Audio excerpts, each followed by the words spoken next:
to the second day. All right, I will wait till it's actually started recording. Welcome everyone to day 2 of Community Week. My name is Jessica Bell-Rohr, and I'm the Communications and Marketing Strategist at HathiTrust. And I'm here with Elizabeth Rivera and Laura Semrau from Baylor University. I'm going to go over a little bit of housekeeping before I turn it over to them. So we are using Zoom meeting today, so please ensure that your cameras are off and your microphone is muted. Closed captioning is available. This session will be recorded and be available on our YouTube channel later this week. We will also email you a link to the recording and the slides of the session. During the Q&A session, you can use either the Q&A feature in Zoom or use the raise your hand feature, and I can make sure that your question is read out loud. You can type your questions into the Q&A anytime you'd like through the course of the presentation. And I know Elizabeth and Laura have some discussion questions for you, for which you may absolutely unmic yourself too. If you're having any technical issues, please post that in the chat and we'll make sure to get that resolved as soon as possible. So again, thank you for joining us today, and I'm going to turn it over to Laura and Elizabeth. Thank you, Jessica. It's our pleasure to be with you today for A Century in the Shadows, Digital Tools Reveal a Gothic Hidden Gem.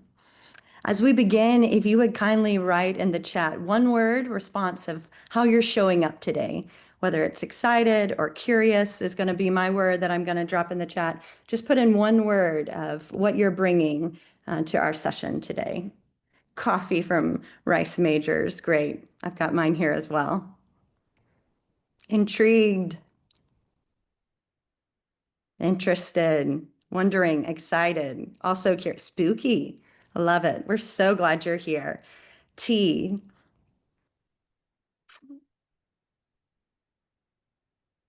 Well, we're excited to be with all of you as well. Thank you for sharing how you're showing up with us this morning. Yes, good morning. Thank you so much for joining us.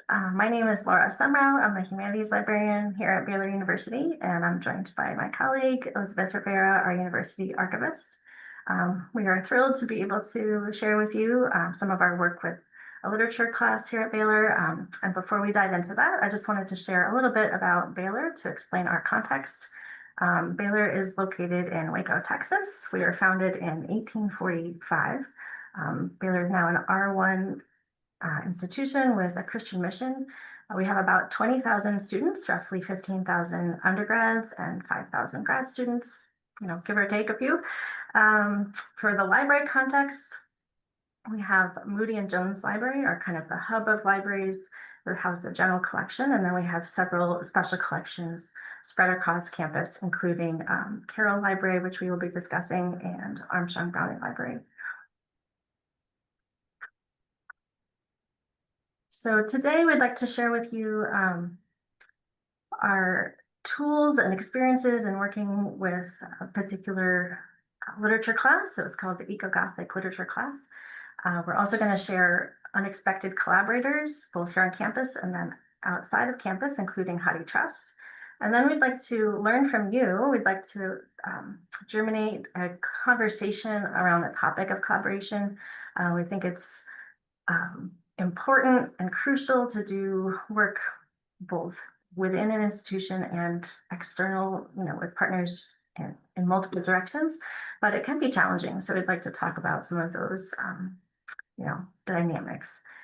So that's our plan for today, and we're really thankful that you're here with us. Thank you so much for joining us.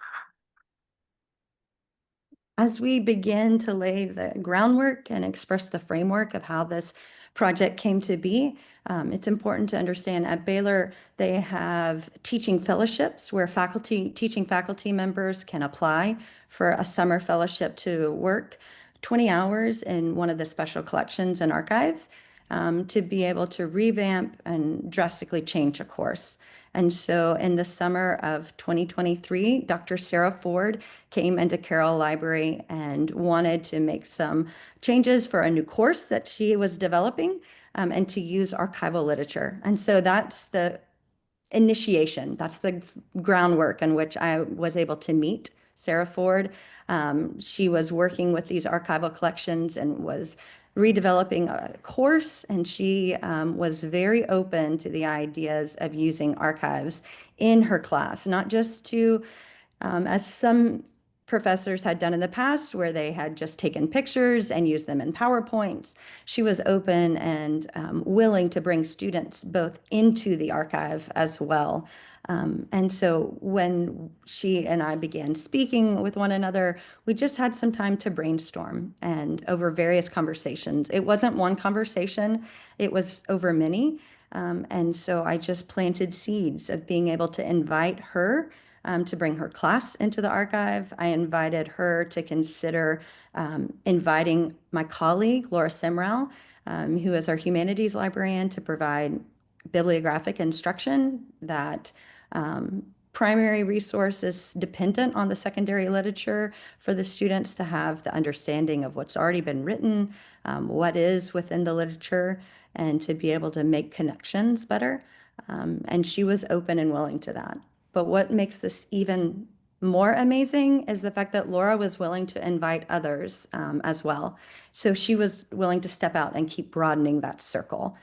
So Laura and I were able to go to Dr. Ford's class and have the bibliographic instruction, because over the years I've found instead of having a one-shot when people come into the archive and provide training on how to access and discover the material, it does better when we go to the students in their place where they're already accustomed and at home and at peace, without stress, and to provide them that training of how to discover not only those articles that are in the databases, but also how do you request and access archival materials. So we did that in Dr. Ford's classroom. So that was one of the classes that we had. But then we were able to go another step forward, and the students came into the archive not once, but twice that first year, and then 3 times the second year.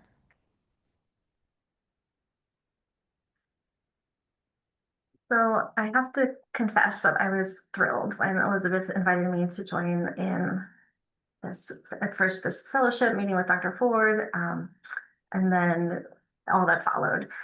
Part of why I was so excited was I'd never had a chance to do any work in an archive before. Even though I have a library degree, it didn't include archival training as part of my degree. So this was just pure fun to learn how to request materials and then how to sit down and try to figure out what I was looking at. I learned some practical things, like you don't need the white gloves anymore as long as you have clean hands. You can just be really careful with the documents. But then just the joy of discovery. We have a really large collection of Dorothy Scarborough. So just to explain a little bit more context here, Ecogothic Literature, which is the class Sarah Ford was preparing for. If Ecogothic sounds new to you, it just means Gothic literature that has the elements are inspired by the environment. So the text in question here is The Wind, a novel written by Dorothy Scarborough. And that's probably her most famous work. And Scarborough's archive is housed at Baylor because she was a Baylor student and a Baylor professor.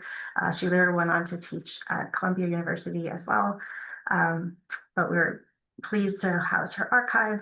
So we have really, I don't know, in my mind, it seems like a substantial archive because we have many, many boxes of correspondence and drafts. So we have, for instance, the draft to The Wind. So students can look at both her handwritten notes and then her typed first drafts, which then prepared them to look at the digital copy of The Wind, which we have through HathiTrust. So it was amazing for students to be able to see, 100 years ago, how did an author write, compose their texts, edit, correspond with publishers, and then to see that text, in the digitized version is a big scope that students could take in. So as we prepared, we also Elizabeth and I had fun kind of understanding or trying to understand Scarborough's life. She was an amazing networker. So we were trying to understand how she did her research. She was also a folklorist. So we were beginning to understand the scope of her research and her work. And that was just honestly really enjoyable. So I was very thankful to have a chance to work with this class.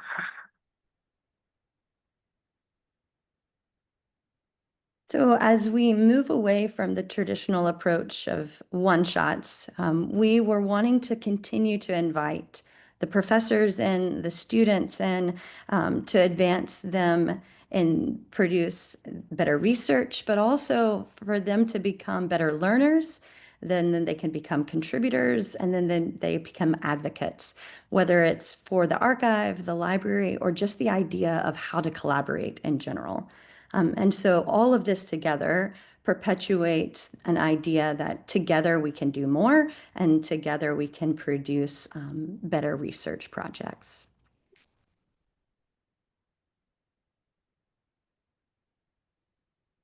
So as Elizabeth mentioned, I had a chance to join her in visiting the classroom before the students visited the archive. So to prepare for that visit, I put together a LibGuide. You'll find some traditional things here. My friends from HathiTrust are going to share the link with you in case you're interested in perusing that LibGuide. Some of it you would expect to see on any upper class literature LibGuide, background information, links to secondary research databases like MLA International Bibliography and so on. But some unique things to this LibGuide include the historic weather research link, which since the title of the book is The Wind, gives you a hint that weather plays a major role in the novel. And that's certainly a theme that can be traced throughout the novel, just the impact of environment, as mentioned. That's how the book ended up in this class. So Dr. Ford wanted me to include some tools for students to look at weather research from how do you find out what the weather was 100 years ago in West Texas.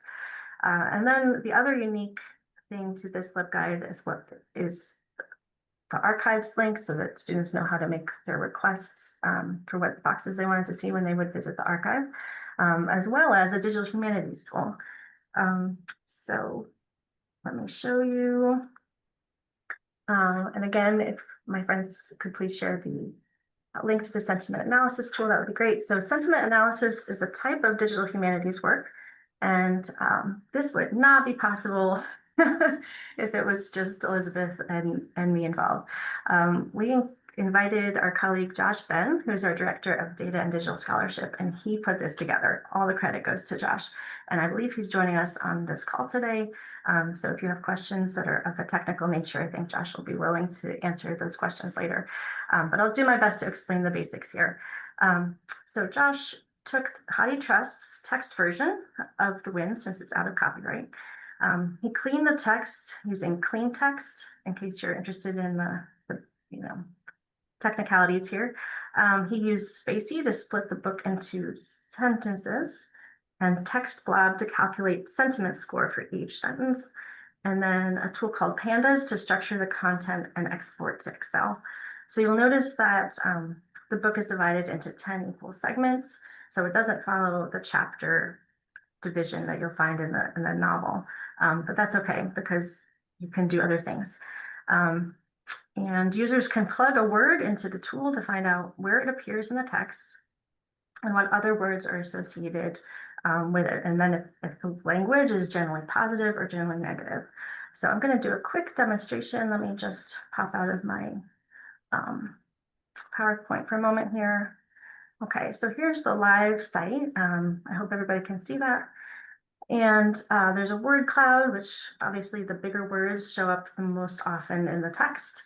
And you'll see that the language across the scope of the novel generally starts out on the positive end and then ends in the negative, which is not surprising if you've read the book. And we all hope you do read the book because it's digitized through HathiTrust. Thank you very much for that.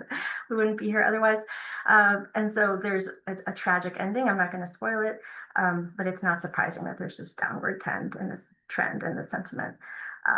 So you can do all sorts of fun things. I hope you'll play with this tool, but I'm going to do one quick demonstration. If we take the word nerve, nervousness is one of the ways that the main character's struggle is demonstrated, is through that word appearing multiple times.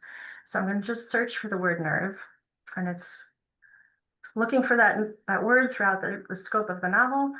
You'll see other associated words that show up more than once. It might be interesting to look at the fact that man, restraint, control all show up more often than other words in this context. And then just to show this interaction here, I'm gonna click on this last bar. So it's getting that very red negative below the 0 line reading because of this sentence here. Her terror was so extreme that every muscle, every nerve was tense as with violent action. So the fun thing that I can do is I can take a snippet of that sentence and search it back in HathiTrust. So let me go back to my presentation to show you. I just went ahead and did a screenshot of this so that we didn't have to wait for things to process. But I did the same search. Her terror was so extreme. Whoops, sorry. And it amazingly brings me right to where in the novel that appears. So here it is on page 310. Her terror was so extreme that every muscle, every nerve was tense.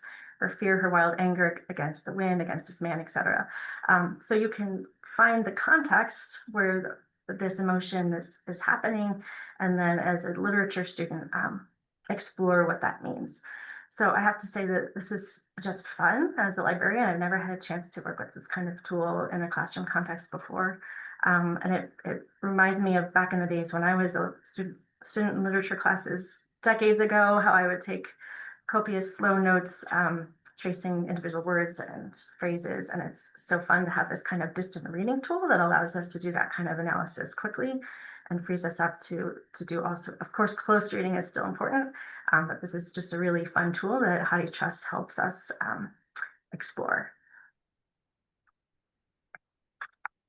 In the same way that the various tools, whether it was the sentiment analysis, the HathiTrust, digitized version of the text, and even the archival materials, all three of these come together in the same way that all three of the Baylor librarians came together, Josh, Laura, and me, bringing our various talents and our gifts to the table to collaborate better with Dr. Sarah Ford.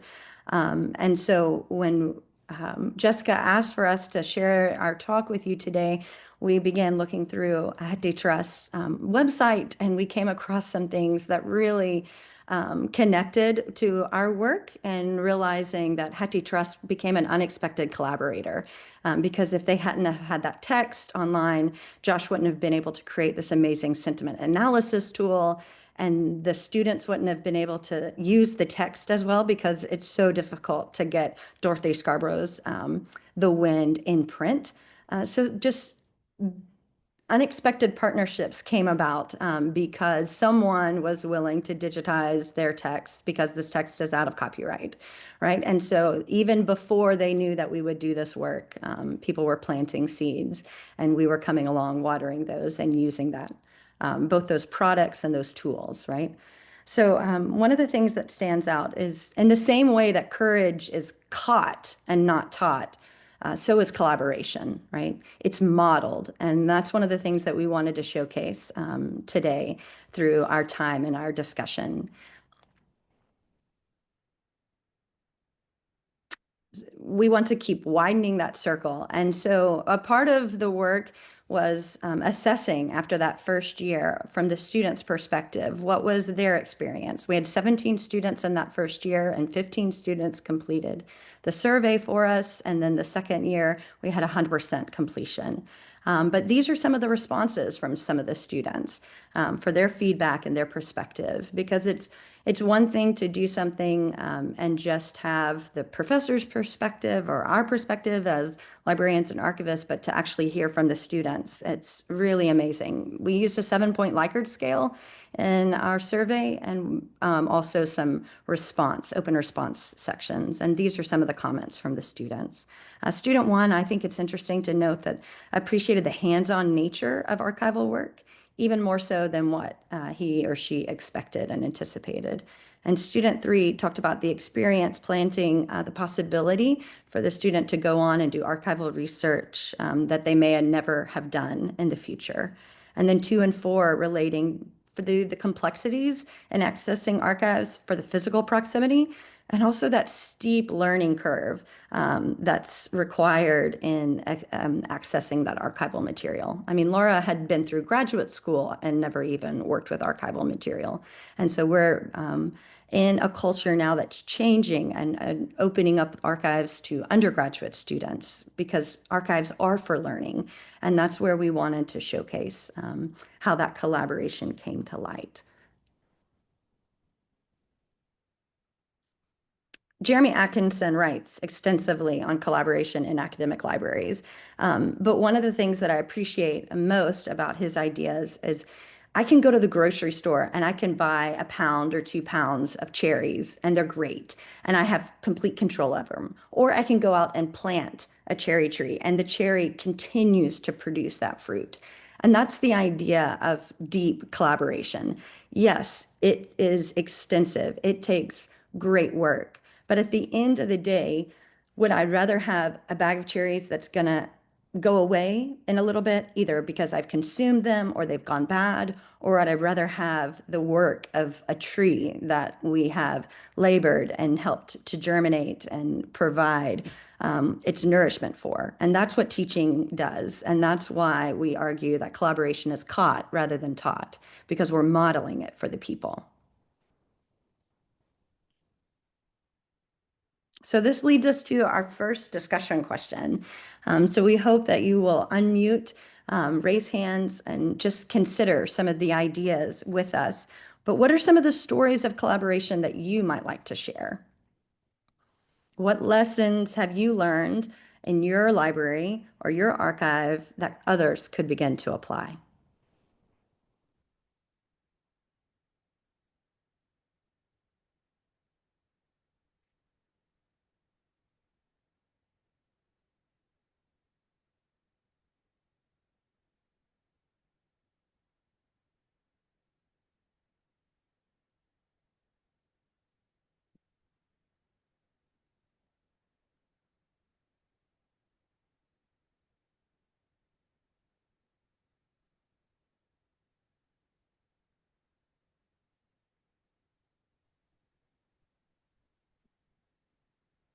I'm going to do just a general plug for HathiTrust because if we weren't all together collecting, digitizing, contributing the almost 19 million items, none of us would be here. The 40 of us here on this call, the wind digitized by the University of California. I mean, the work that is being enabled across the country and around the world is because we as libraries have intentionally decided to collaborate.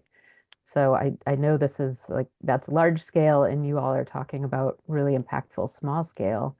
But yeah, I know there are some folks here on the call who are liaison librarians, also special collections. So, you know, maybe they'll think of something. If not now, at the Q&A at the end. Sure, and sometimes it leads into our next slide. You have to have this element of trust. Without it, you can't have a conversation, you can't be willing to bring your best, and it makes it very difficult to do the hard, laborious work that collaboration really requires. I'm a trained public historian, and one of the things that the ethics that we have is to provide an understanding for people, regardless of their position or rank, to bring their stories to light. And because of the nature of that work, it takes time to develop and cultivate that trust. And that's why we use the analogy of the plants, because when you plant a seed, the plant doesn't germinate, produce, and grow overnight, right? It takes immense time and it takes trust. Oh, thank you. Elise Allen dropped into the chat for us. She thinks there's a perception among undergraduates and some graduates that archives are restricted and not available to them, which is something we've been trying to dispel for years. We could not agree with you more. and understanding that it's going to take immense time because it's changing a culture, it's changing within a new generation for people to understand that these materials exist for them. They're not for the elites or for academicians who are doing intense research, and that's going to take time. And it's hard work, as you know. Thank you for sharing.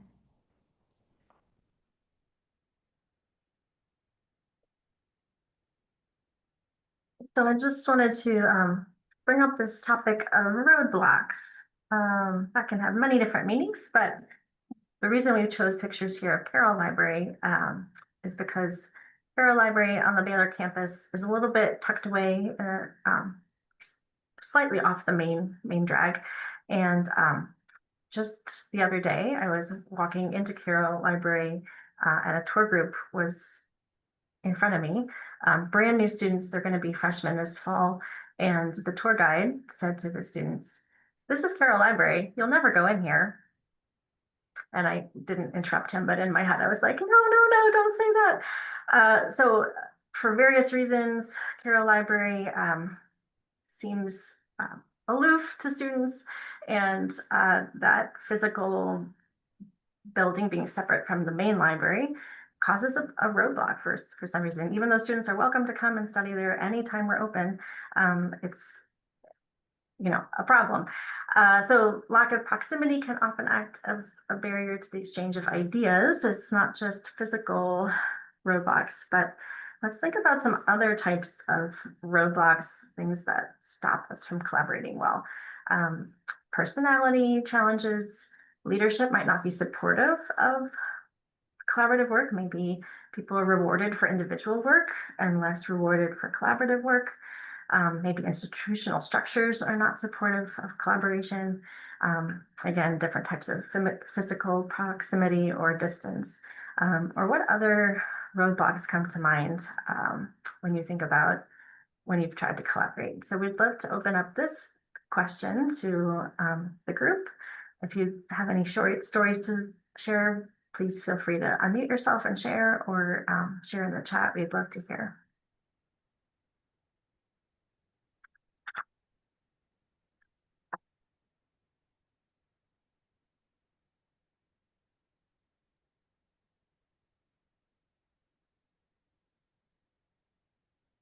Elise notes that roadblocks are also happening through perceptions that librarians are scary, because many students still believe that, and it brings tears. If there was an emoji that easily accessible for tears, I would concur.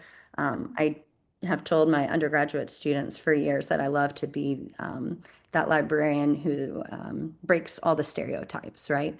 We're not the shushing librarians. We're not curmudgeons, if I can use that word, right? That we're people, and we love to have fun, and we love to engage, and we like to use the primary sources, because if we don't use them, we're nothing better than hoarders. And so we totally concur with that. Camille Cooper, she writes, if working with the non-university community, parking is a perennial roadblock. Yes. Yes, it is. And also directions of how to explain best access. So yes, the physical proximity is a big deal too, right? Mara, she writes, for many of our younger patrons, the simple truth that they need to make an appointment, yes, can be difficult and off-putting. They expect immediate access these days. You know, Mara, I tell students, faculty, everyone, when you want to have a really good meal, whatever that restaurant is in your city, whether it's just Maggiano's, just the best experience, right? Resilience, you make a reservation in advance and you make that plan, right? And you think about when you're going to have that really good food, you know it's an experience. It's not just about getting the food. And when I tell that to students, the light begins to come on because they're like, oh, so this isn't Burger King. It isn't my way right away. And you begin to realize in that moment that archives exist for the people now, but they also exist for the people in the future, right? I'm constantly thinking about the people right now, how we can connect together, how we can engage. But I'm also thinking if I were to expect to have this material available 50, 75 years from now, and I let you check it out, or I let you go and peruse the shelves the way you can do in a general circulating library, those things aren't going to be there. It's about the people. And I don't mean the people right now, but I also mean the people in the future. So that's why we're cultivating an understanding of let's create reservations. Let's create a wonderful experience so that you can succeed, but that so you can also understand that the people who come after you matter too.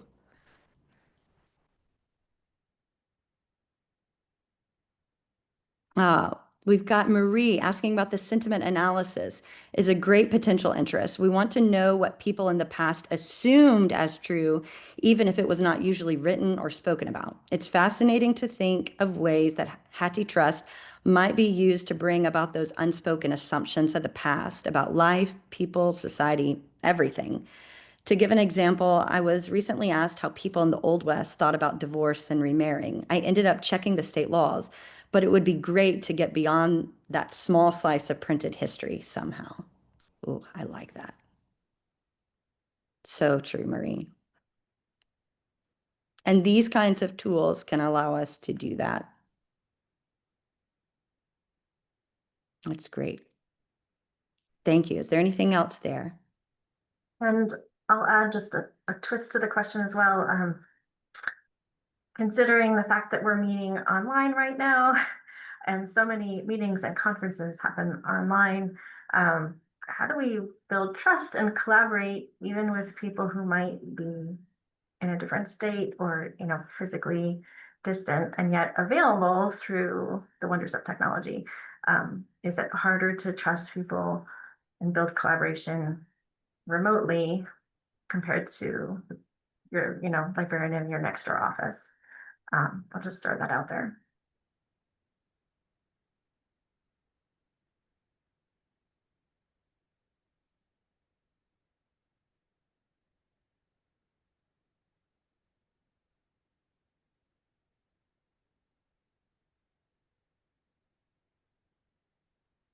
Well, that's okay if nobody wants to chat about that right now. No worries. We still have some more ideas here. Yeah, and what Mara said, it's off-putting. In many ways, really deeply connecting with people online, it does take more intentionality, and it takes time to build that trust, which you have the convenience of seeing someone on person or scheduling for a coffee or for a lunch, but to think of creative ways to have tea online or to gather virtually and just to be intentional about it. And when we make that time, it's possible. It takes more energy sometimes, both mental and emotional.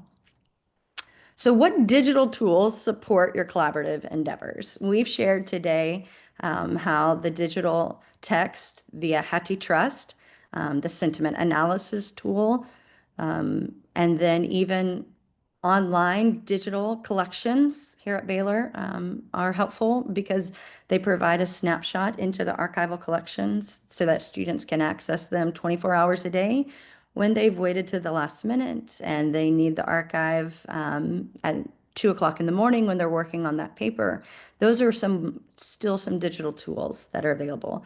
But those are still, the trowels in the garden that are a means to an end and not an end themselves, right? Ultimately, it's about being with the people, being present with them, whether it's online or in person, and seeing these people as true people, regardless of the gifts that they have, whether they have talents that are like yours or not like yours, and being able to support them as they grow and develop as learners and contributors and then advocates. Those three are key components as we're cultivating a generation to understand what are libraries and archives and what is the difference in the 21st century.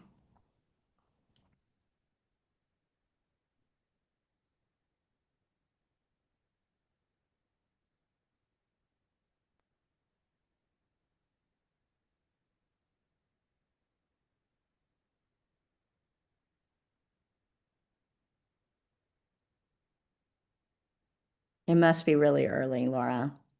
I think so. Okay, Okay. let's try one more question. Think about the outcomes or the indicators that you use to evaluate the success of a collaborative project. Is it successful based on what? We've given examples of using the assessment of the survey after with the students. We've given examples of quotes from both the professor and the students. But in your world, in your place, and in your own mind, how do you determine what makes a collaborative work successful? Repeat visits from students are an indication of success. Yeah, definitely. Because it can be very difficult for students to find that motivation to come back into the archive. It takes time, it takes intentionality, it takes planning. But those repeat visits are a mark of success. Yes, agreed. Yeah, it's nice when it catches the attention of upper administration and raises the profile of the library. Thank you, Andrew. Absolutely, because ultimately, until librarians begin to speak and communicate in ways that upper administration understands and uses the terminology of higher education in general, we're going to continue to speaking at one another rather than communicating with each other. So that's great. Those are two good examples. Thank you for sharing, Andrew and Elise. Thank you, everybody, for those thoughts. We just wanted to briefly share our references. And then questions. Do you all have questions for us? As I mentioned, our colleague Josh Ben is on the call, and he can answer any potential questions about the nuances and details of the sentiment analysis tool. But we'd love to discuss further.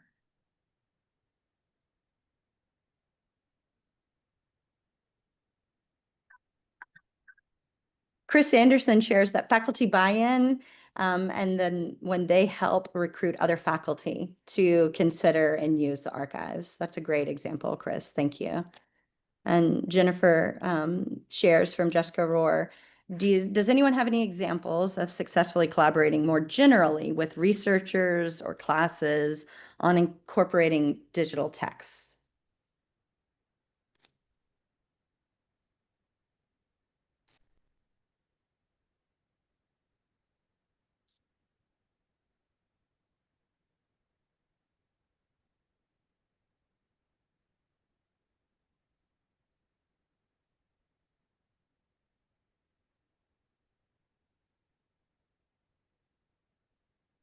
Okay. Andrew comments, he's interested in knowing the level of support for DH Tool, how you planned it, built it, and what your plans are to maintain and sunset it.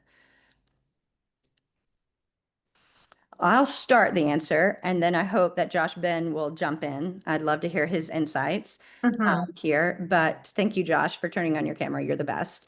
Andrew, when it comes to digital humanities support, we have an incredible library dean who has supported digital humanities. Last year, Josh, Laura, and several other librarians hosted a digital humanities symposium at Baylor for Texas. So that indicates not only do they back it with the actual work that he's doing with classes, but even to a higher level supporting such a symposium and a conference. So that upper level administration is key. All right. Okay. Hi, Josh. Any other thoughts?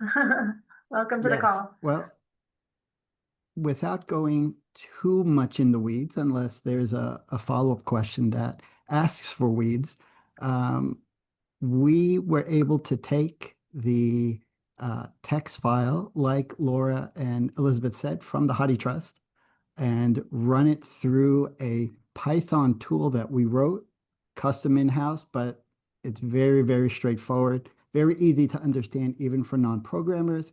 and it basically cleaned the text, split it into sentences, and then used a particular open source machine learning AI, not generative AI, tool, text blob, to calculate the sentiment score of, or the average sentiment score for each sentence, from -1, which would be the lowest emotional tone, to +1, which is the highest emotional tone. That gave us a spreadsheet with sentence and the sentiment score that the text blob library within Python calculated. Next, what Laura and Elizabeth really wanted to be able to do was to identify those sentences that use the word the wind specifically. And additionally, if the next sentence after a sentence had the wind, if the next sentence used the term it, then we were assuming, for the purposes of this project, that the it was referring to was the wind, and then that has a flag or identification also in that Excel file.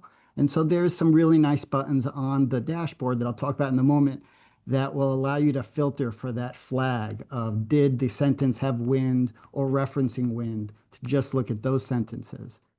Then we just took that fairly simple, maybe there's 5,000 or 6,000 sentences in the wind, so it's not that long.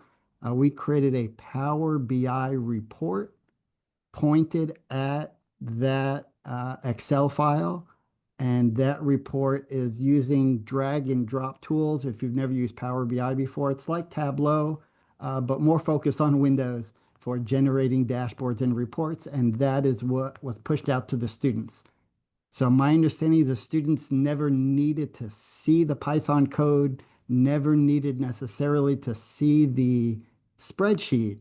They just interacted with that publicly accessible Power BI report that we created specifically for this class. Probably we're still too much in the weeds. I apologize. Thank you, Josh.